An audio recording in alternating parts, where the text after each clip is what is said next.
Paging Dr. Gary C. Please proceed to the geriatrics department. Emergency! Emergency! Paging Dr. C!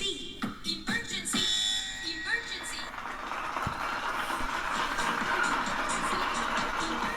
Ay, hello po sa inyo lahat. Ito po si Dr. Gary C. at nanood kayo ng Gabay sa Kalusugan. Ang pag-uusapan po natin ay tungkol sa ventosa. Ito'y kilala sa cupping therapy. At I'm sure marami sa inyong nakasubok na nito at baka meron namang iba na hindi pa alam kung ano ba ito.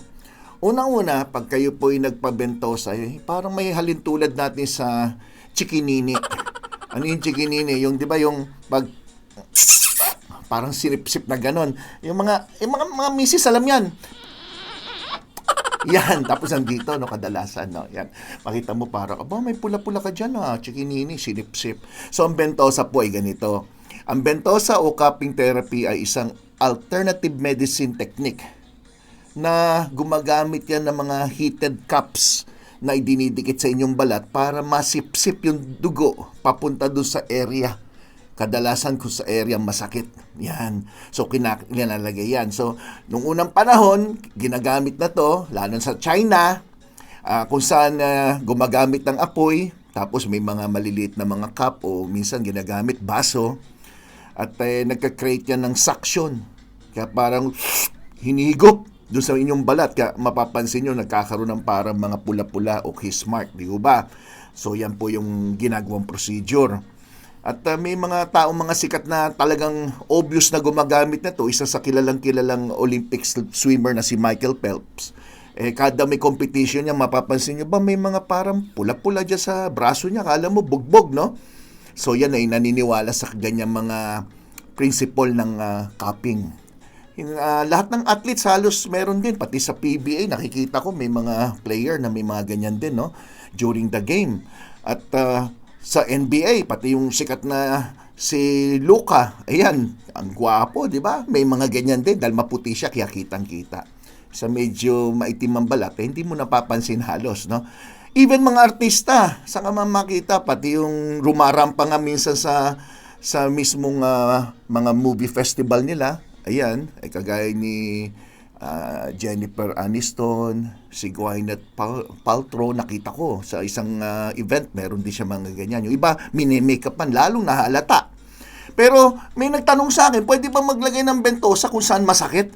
Sabi ko, depende rin, no? Kasi may nakikita ko, naglalagay dito sa may noo. Masakit daw ulo, nilalagay. Hindi ko po ina-advise yan, no? Meron po mga lugar na kung saan pwede nyong ilagay ang bentosa na ako mismo sa aking klinik, ginagawa ko yun sa mga pasyente.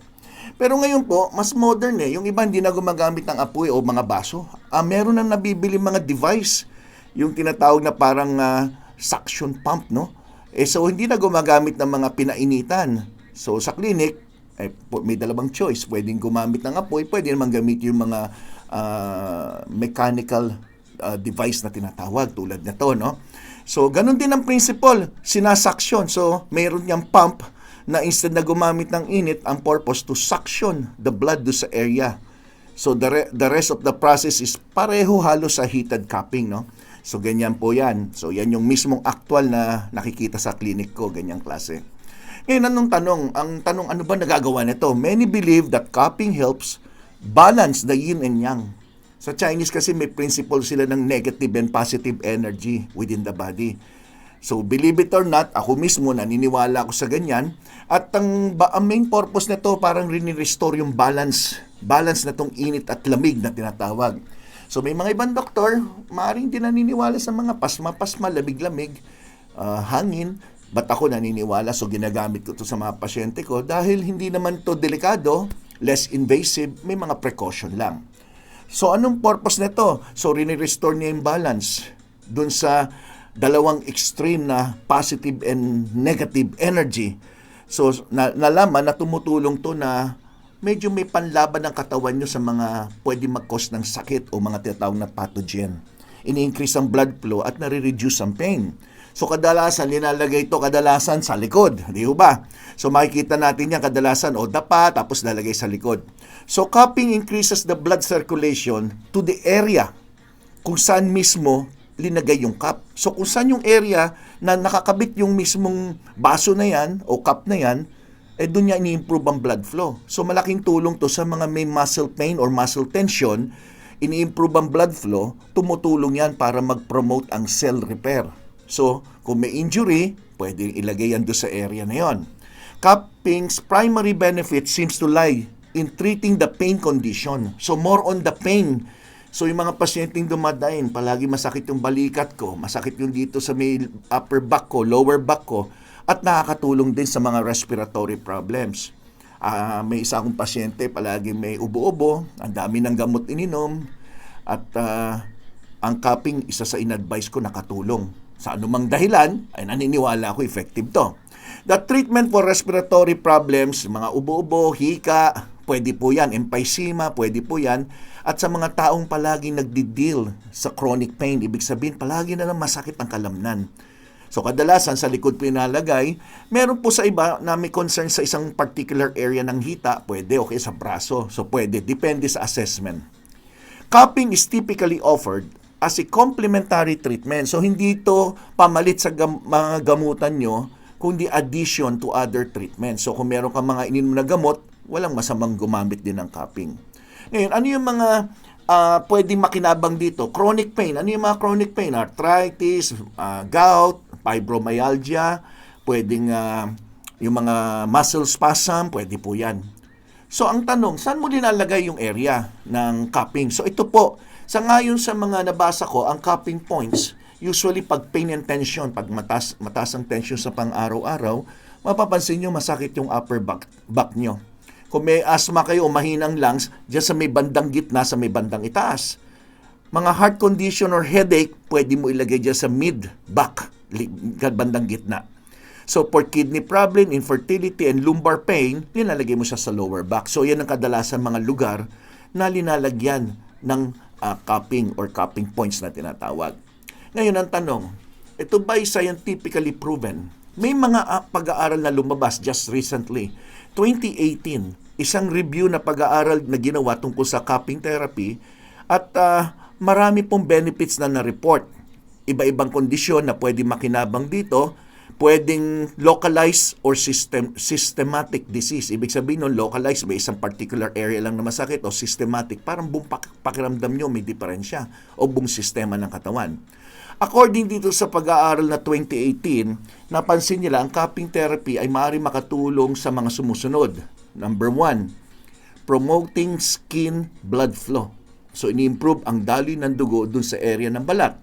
Changing the skin biochemical properties, increasing yung pain threshold ng isang tao. So, yung kakayahan mo ng pain ay mas tumataas. Ini-improve niya yung local anaerobic. Ibig sabihin, without oxygen metabolism ng inyong katawan, reducing inflammation o pamamaga, pagkirot, boost your cellular immunity. Yan ay base po sa mga ginawang pag-aaral.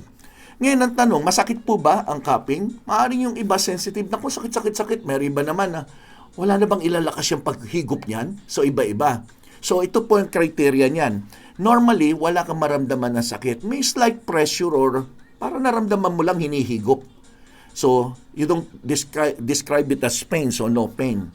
Yung ibang tao na medyo sensitive, moderate pain or severe pain. Yung severe pain naman, baka naman sobrang lakas ng saksyon na mismo yung balat parang nababanat kaya nakakaramdam ng pain. So, yan yung kadalasan na sinasabi ng pasyente. What are the side effects of cupping? So, maski cupping lang, meron din pong side effects. Ano yung side effects? Number 1, siyempre, may bruises. Mapapansin nyo, nagkaroon ka ng mga parang pula-pula, mapula o kaya purple ng konti o pasa-pasa sa Tagalog. At itong mga pasa na to, kadalasan nawawala sa loob ng 5 hanggang 7 araw. So, ano yung ginagawa? Wala ka na may papahid. Hindi mo kailangan lagyan ng mga warm or cold compress. Usually, kusang nawawala yan. Meron man tao naman na, aray, mainit yung pala, napaso. So, pwede magkaroon ka ng mga some minor burns. Depende sa skills o kakayahan ng mismong gumagawa. Siyempre, kung well-experienced, alam niya yung tamang layo ng apoy, yung mga ganyan. Then, are there risks sa paggamit ng cupping? Meron bang risk? Well, siyempre, hindi natin ina-advise ang Bentosa or cupping therapy sa mga buntis. So, hindi pwedeng i-advise yan. Pangalawa, because of its effect pagdating sa circulation, in-improve niya dahil sinasaksyon niya. So, don't get cupping therapy kung kayo po may bleeding disorder. So, mga bleeding disorder, may mga problema na may kinalaman sa inyong dugo at pagdurugo. Kung may blood clotting problems kayo, o kaya may history kayo ng stroke. Pag sinabing may history na stroke, minsan may iniinom kasing gamot na baka naman pampalabnaw ng dugo, hindi ho advisable yan. So, kung gumagamit kayo mga blood thinner, hindi rin pwede.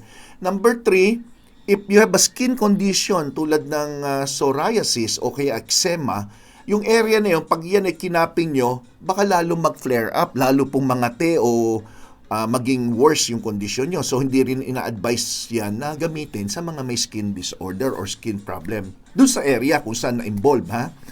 So, how long will a cupping last? Yung session na yan. Usually, pag nagpa-bentosa ka, yung unang few minutes, no, ay baka minamassage muna kayo just to relax, no, the muscle, relax po kayo. So, kung ginawa yung cupping, hindi naman cupping agad, tapos na, no? So, ang cupping, magmamassage muna yung therapist, then after that, magka-cupping kayo. Mga 5 to 10 minutes lang ang tagal. Some pwedeng tumagal hanggang 15, but longer than that, hindi na po advisable. So, advise 5 to 10 minutes lang per cupping session. Okay.